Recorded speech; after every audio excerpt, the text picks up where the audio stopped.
What? You want to be chief resident next year. I don't care about chief.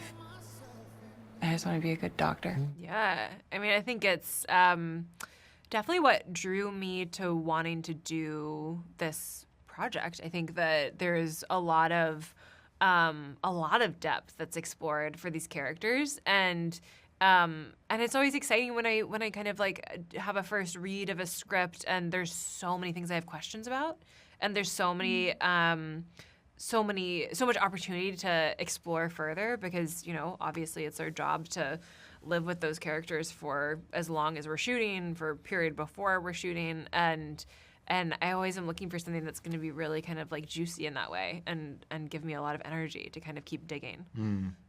So I was really excited by it. Yeah, me too. And I had a lot of questions like you did about what happened between the two of them, and you know, I had only seen the first script when I had initially auditioned for it, so there was a lot of question marks, and there was, like Willa said, I just think there was a lot of things to be answered, and it was going to play out in a way that I think was going to be really enticing for audiences, but also really fun for us as actors piecing it together.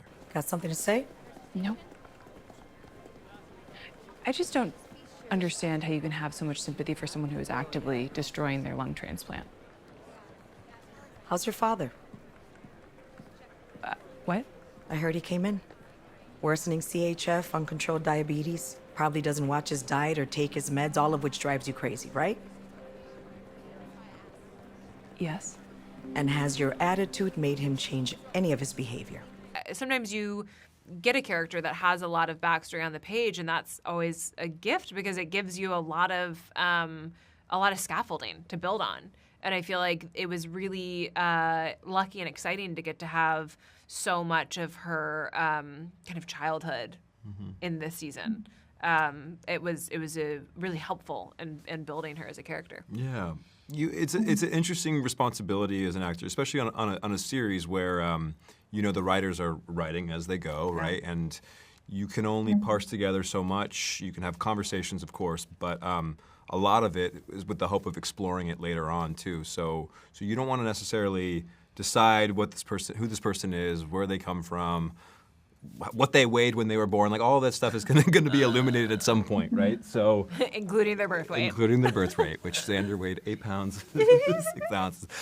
No, we had a lot of conversations with the writers, and I know for me at least, there's a couple different speeches that Xander gives where he talks about a dynamic with his father, or you see him have a conversation with his dad on the phone, and sort of his demeanor and how he sort of, his tail falls between his legs and he gets sort of timid. But like all those things are like very, very helpful in piecing it together. But because of that, you need to be careful, I guess, to not make just set in stone decisions as to who this person is and why they behave the way they do, because a lot of it can be illuminated later.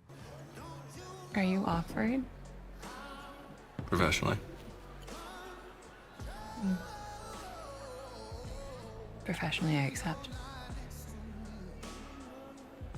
I think there's a lot of humanity in the show.